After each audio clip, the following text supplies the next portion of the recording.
The idea is that you create your budgetary estimates there and you bring them into the bid matrix platform. And when it's in the bid matrix platform, there's a number of things that happen, but you can do your subcontractor analysis. It's also a collaborative environment. So it's all about multi-user access to the estimate, multi-user access even to individual bid packages, so on and so forth. So, and then once we have selected our subs and potentially replaced our budgetary numbers, today we actually can push that as bid estimate back to Sage Estimating so that you have both the original budget estimate, but you also have the as bid estimate so that you could do side-by-side comparisons.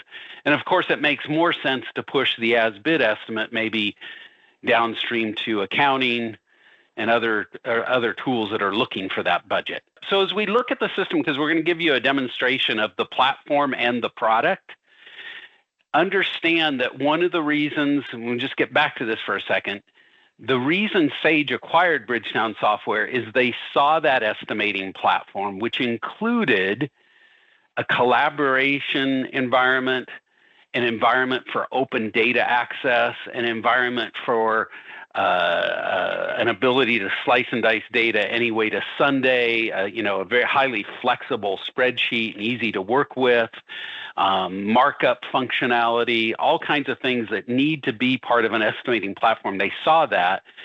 And I would say in addition to seeing that, between David, myself, and my team, there's about 100 years of estimating software experience and domain expertise.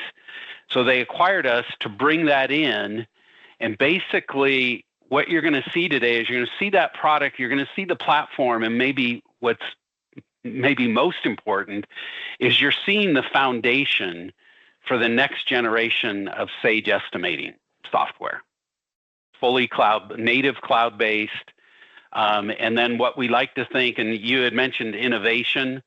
Of course, the technology is radically different today than when Sage Estimating was first released. And the example that I like to point to is if you think about all these projects that you create and you do them in various market segments, maybe healthcare, corporate office, mixed use, all these things, every project you bid, you gather a tremendous amount of information and cost information for those projects.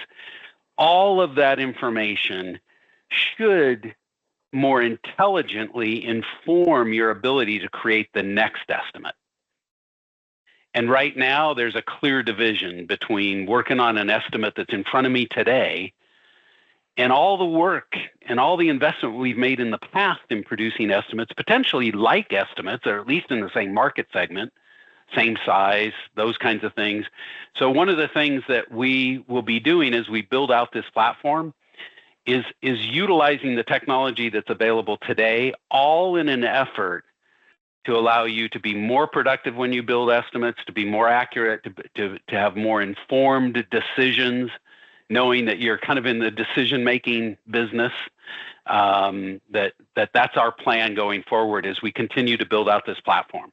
So we are tasked not only with providing the bid matrix and the bid closing capabilities, but ultimately building out the entire next generation of Sage Estimating, and we've got a good start. This is the interface. When you log into Bid Matrix, this is the product that you'll see. You'll see the interface. This is what we call tile view. This lists all the projects that I have access to. I always tease Steve that says he likes pictures, so we kind of put pictures up here on this thing. However, I may not like pictures. I might want to look at this more of a traditional table view. You can look at this in a list view, whatever you want to do. These tags up here, we'll talk about that in a second. These can be sorted. Every column can be sorted. And what's nice about this, and we made this thing so that the system interacts with every individual the way that they want to see it, and it remembers that. So when Steve logs back in, he can see his pictures. When I log back in, I can see my lists. So it remembers exactly the views that people left, okay? So it's not, if I change this, it doesn't change it for everybody. It only changes it for me. I'll go back to the tile view here. I'm going to click on the Sage tile right at this point. When you do that, you'll see the right-hand side of the screen, a pop-out window comes. the first little that we got 3 tabs across here. The summary tab is just high level information about this project, project name, client name, project size, whatever it might be that you've got inside here. Some notes if you want to put it in here. The next one, Steve talked about having a set of information. As we're doing bids inside of this thing, we're collecting data history. And that data history is something that you guys should take advantage of. Well, we give you a little bit more capabilities of mining that. And under the details tab, these are what we call attributes. These are user-defined attributes. They can be drop-down lists. They can be, yes, no questions. They can be dates, whatever it might be. And it gives me the ability later on to go out here and say, give me all my corporate projects that have this criteria, this criteria, this criteria, and give me my average unit costs across those. We're going to kind of show you how that works, because no more are you dealing with just one-off systems out there, one-off estimates out there, but this is contributing to this overall bid history that you want to mine, and you've got some rich history out there. We want you to take advantage of it. It's your data. Let's give you access to that data. Okay. The other thing is we talked about this being collaborative. This also gives me the ability to select permissions by projects as well. So for instance, I have this set to public. And by the way, public does not mean anyone outside of your organization. It just means everybody inside of your organization that has a license of Bid Matrix can access this. If I want to be selective on this thing, I can come down here and only give access to certain people. So if you're in a preliminary portion of an estimate and there's only a couple of people that need access to it at this point, you can make it, you can give those people access. They would be the only ones that would actually see it on their on their screens. The rest of the people wouldn't see that. And of course, you can add them later on should you need to. Okay. So with that, we're going to jump into the project itself. We're going to hit enter. We're going to go into the bid room. Of course, this is a virtual bid room, and we'll kind of talk about the structures inside of here. First of all, once we talked about this being collaborative, I'll actually turn off my markups right at this point. But if you remember, we talked about this being a collaborative product. Right off the bat, I can see that Steve's in here. I can see him up here in my active user. I can also see John Parks in here. I can see that John Parks is in metal. I can see that Steve is in HVAC. So this is a multi-user application. You can have as many people in here as you need. There's no limit in here. The information here, this is a breakdown of the bid packages that I might have. This information did come from a Sage estimate, so I did create this from Sage. This information comes over with matrix budgets and all kinds of things in here.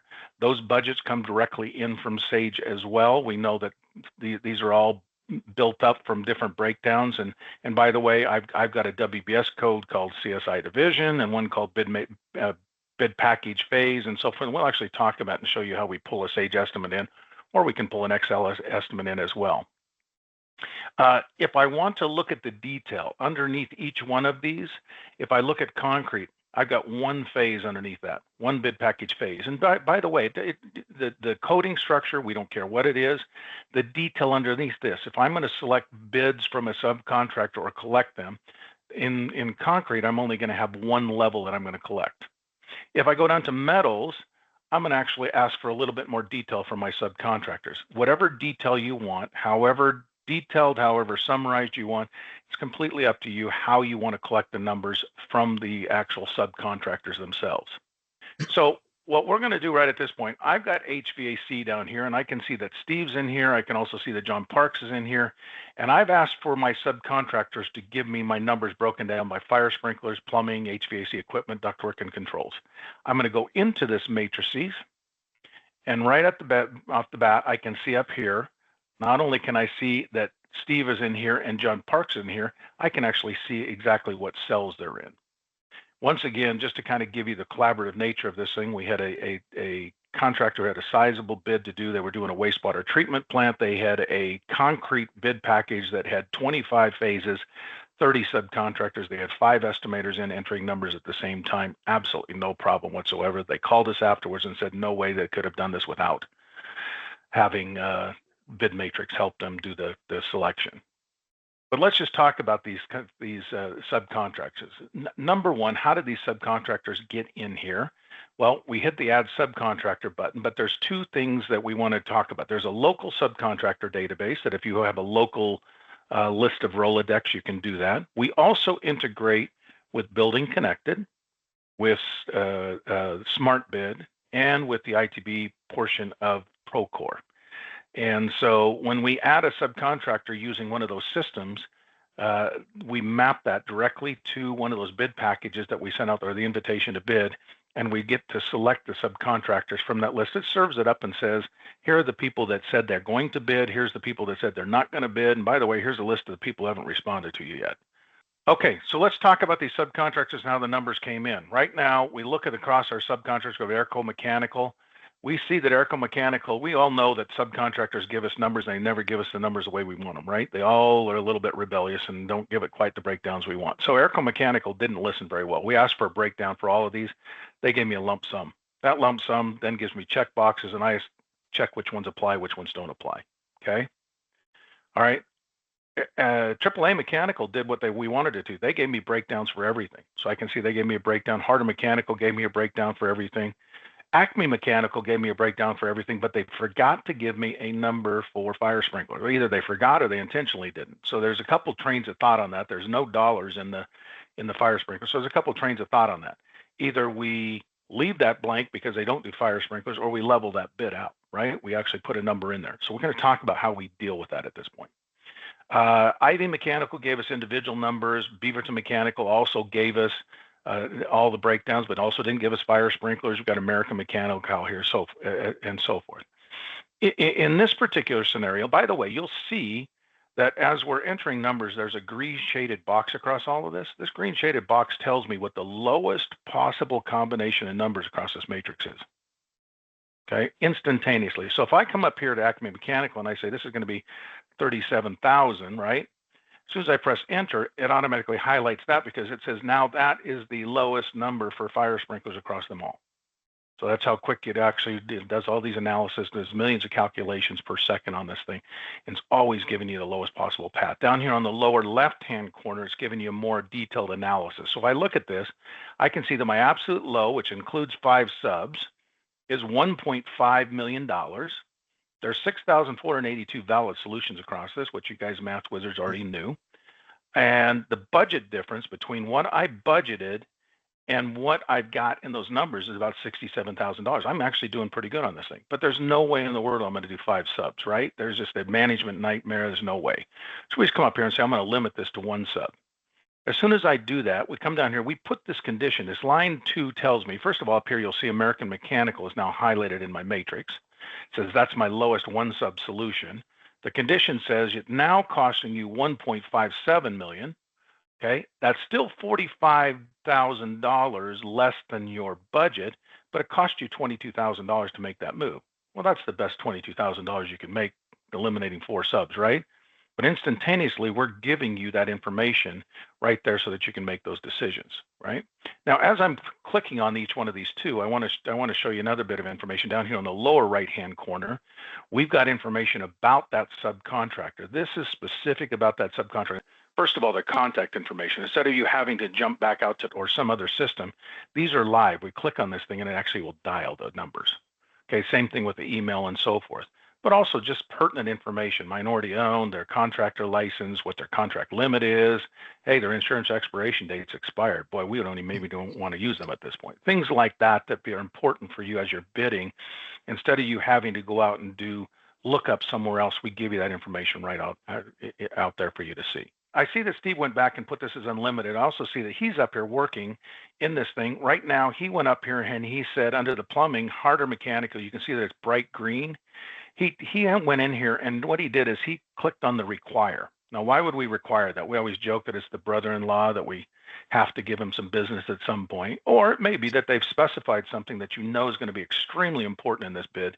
And so even though they may not be the lowest, we want to use that number because we know that that specification is going to be important in the bid. We can also look over here and see on Ivy Mechanical that he turned that one and he said exclude them. And that could be for several different reasons. Maybe the last time they put subpar equipment in there, the installation was part. Matter of fact, he even put a note down here on the bottom so that everybody can see don't use Ivy for ductwork or whatever he did. It was equipment, but that's okay, Steve. Poor performance on the last job. Anyway, doesn't matter. But anyway, you notes down here on the bottom. This is nice because everybody on the team, as we're entering this information, can see those notes and can see exactly why we made those decisions. Sometimes you're going to require numbers, exclude numbers, different things like that. Okay. Now let's go up here and look at this Beaverton mechanical one, because this Beaverton mechanical one, they didn't give us a number for this. So train of thought is we either plug a number in that might be an average across these or my low number or whatever it is. But you also remember, we have information that came in from our Sage estimating. And so if we actually use Sage estimating, there is detail underneath this. So if I go in here and I say right click, let's go ahead and supplement. What it does is it opens up a window and it looks at my scope. This is your scope items. So you can have a detailed scope under each one of these bid items that say that this includes these items and so forth. We can add to that scope and whatever. So if I look at Beaverton Mechanical and I say, yeah, they didn't include anything in here, so I'm going to use my budget. I'm just hit my minus button here, minus button. And what you see is you have the ability to look across all your subcontractors to say, did they include it? Did they not include it? What does it look like? And so you see across all your subcontractors who included what scope, who didn't include what scope. But right now, minus says, and it does not include it. And by default, it goes over here and it includes what your budget was. Now, I can override that if I need to, right? I can make that a different number. But what I did up here is, you notice up here, it plugged this number up here. If I look at this up here, it says now my budget, my number I'm using for Beaverton Mechanical and Fire Sprinkler was $42,590. It puts a little up arrow in here. It always does that when I supplement, but also gives me another symbol that says, subcontractor did not bid that phase. Your supplement makes up the total amount of that bid. So it's always giving you flags and telling you when you've supplemented, what you've done with it. Now I can also see that Steve's put some more supplements down here on the bottom. He put on this one, he supplemented this one for $200,000, and he even put a little note because everything's noted. He said add $1 for missing scope. As we're supplementing these numbers, we're adding what's called the risk line down here on the bottom. If you notice this thing, I've got so far on Beaverton Mechanical, I've got 13.5% of the $1.8 million coming directly from my numbers and not from their numbers. That's probably too risky for me. 10% is my limit.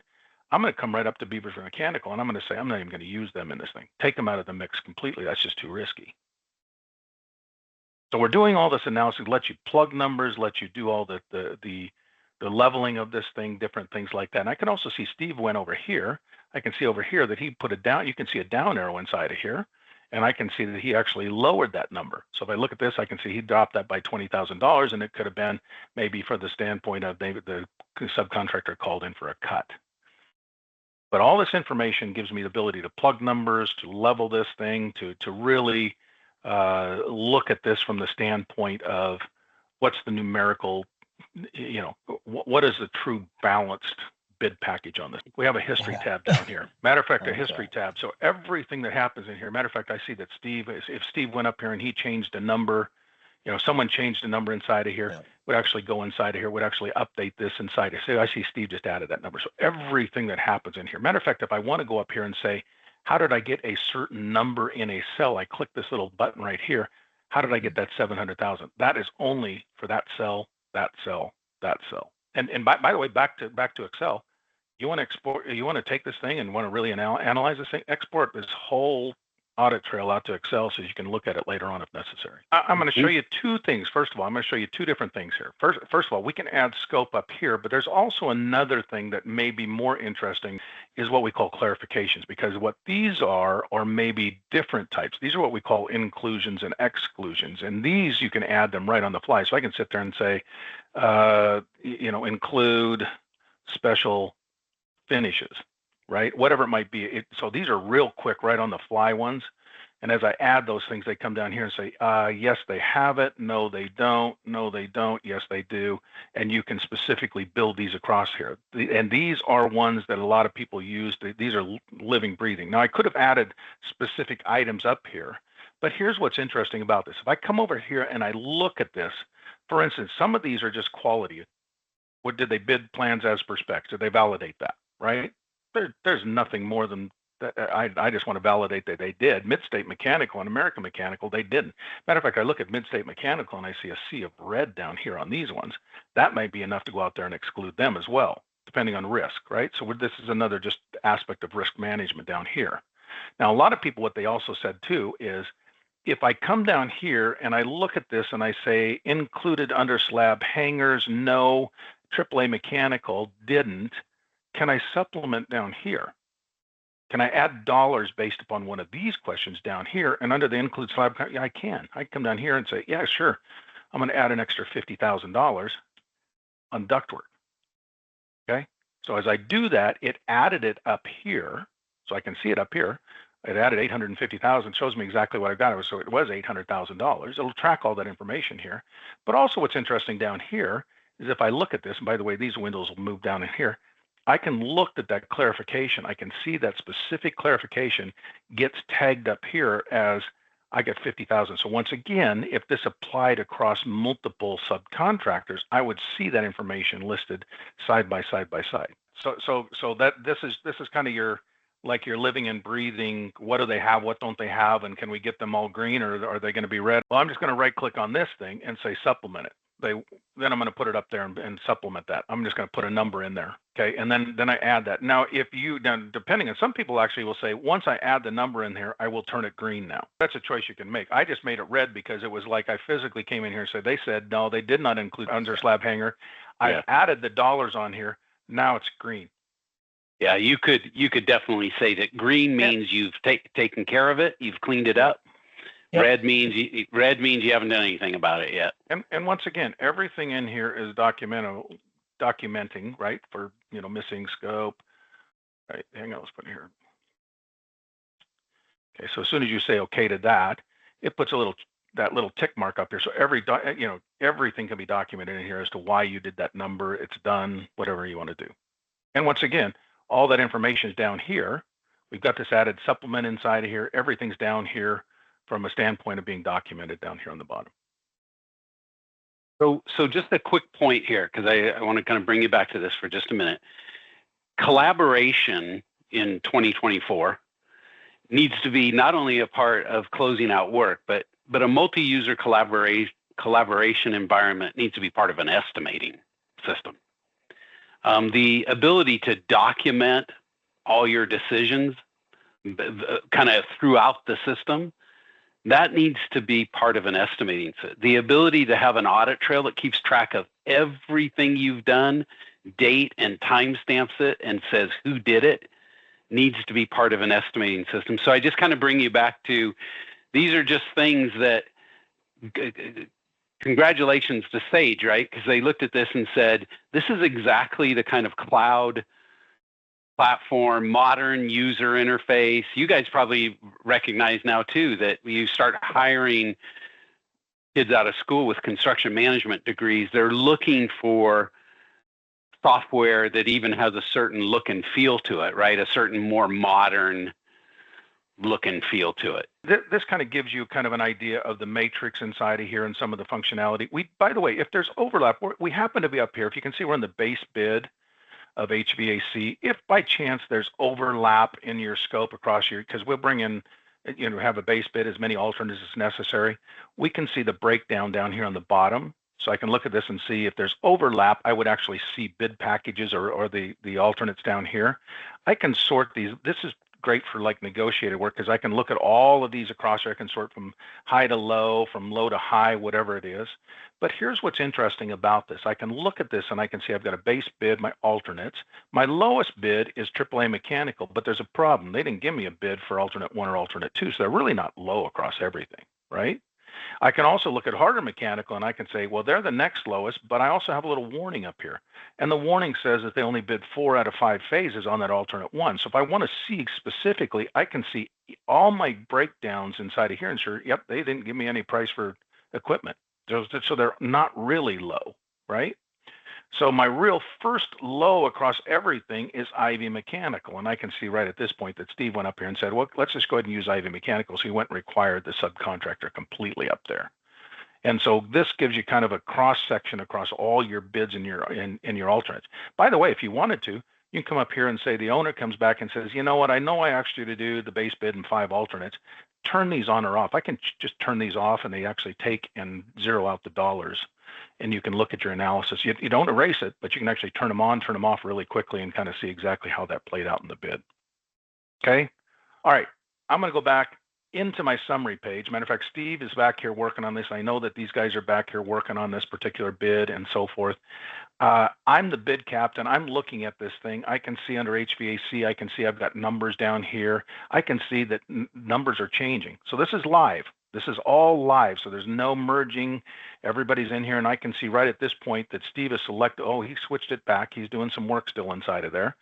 And so at some point, we're going to come in here and say, okay, he selected Ivy Mechanical. I'm the bid captain. At that point, I like this. I'm going to go to HVAC. I'm going to right click on that and I'm going to lock it. You'll see that there's a little lock icon over here on the left-hand side. It says that that particular bid package is locked. Now I could go back in and unlock it if a better number came in there, but now I can tell Steve, you go work somewhere else. John Parks, you go work wherever you want to go inside of here. I've locked my HVAC bid package. Okay.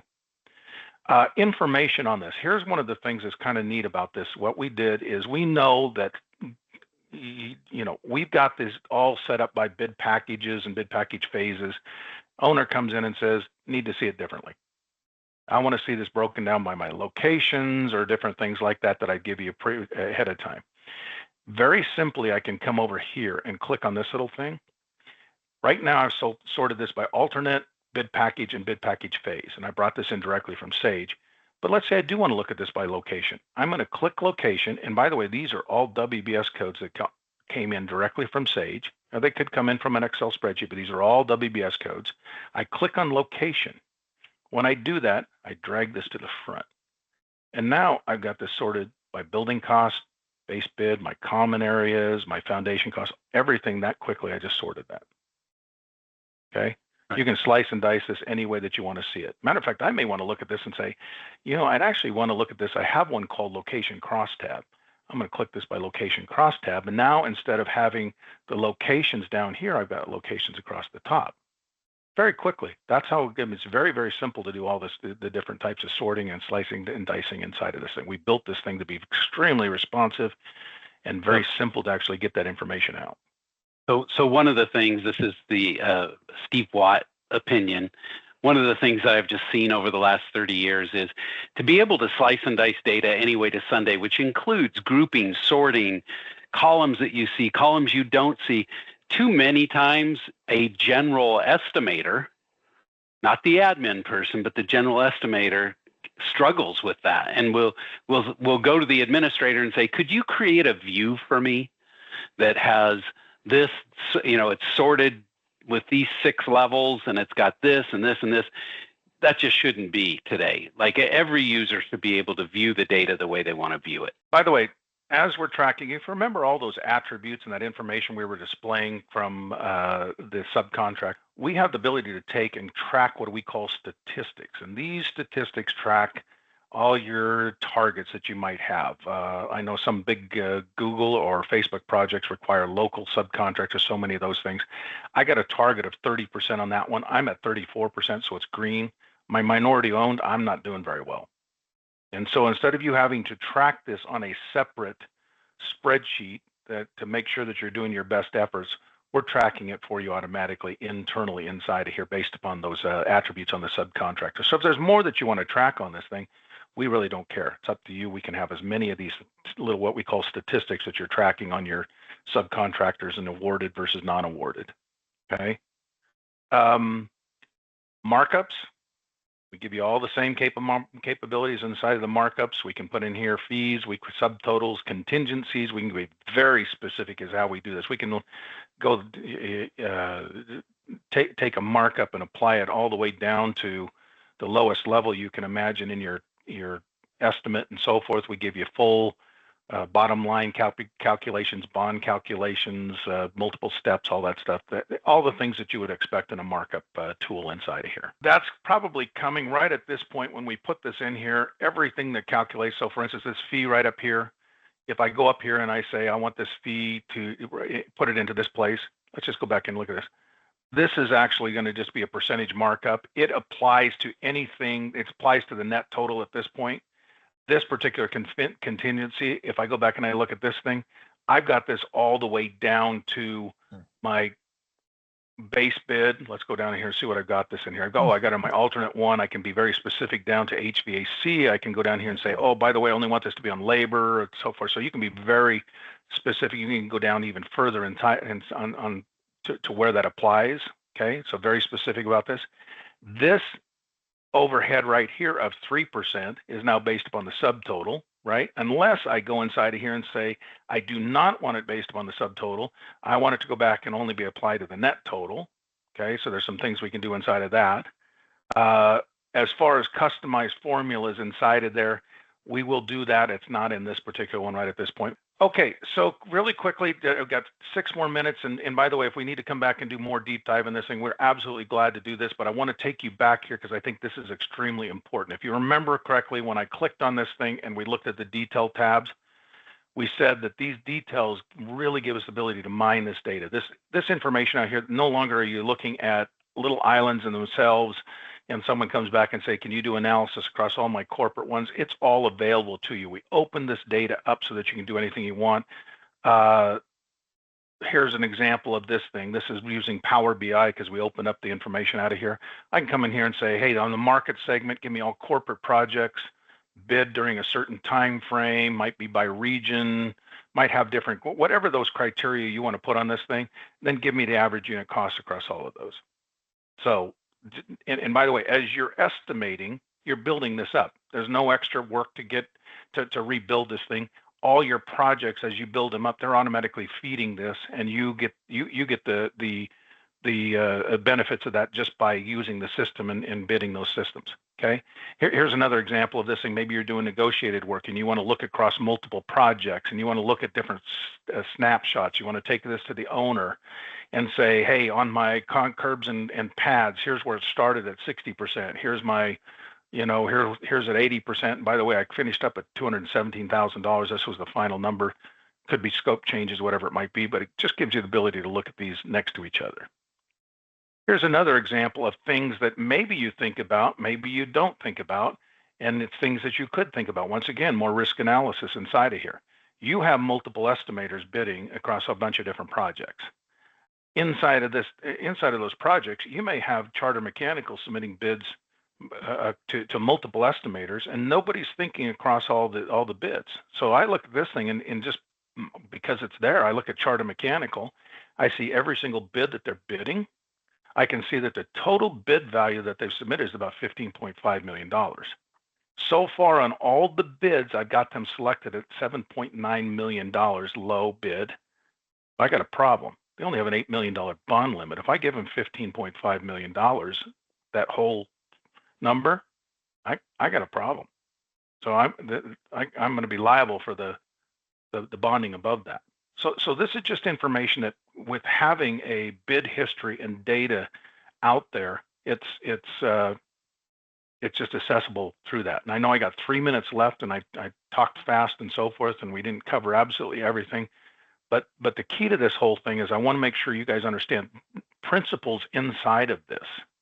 For instance, one of the things that is in this, just to kind of back up in here, is there is a full-blown estimate sheet back here. This estimate sheet has every single a line item that you would have inside of your SAID estimating, including your unit price, your equipment. This is a multi-user spreadsheet. I can go back in here and change this. So as we take your estimate in here from Sage, we turn it into a multi-user collaborative estimating spreadsheet.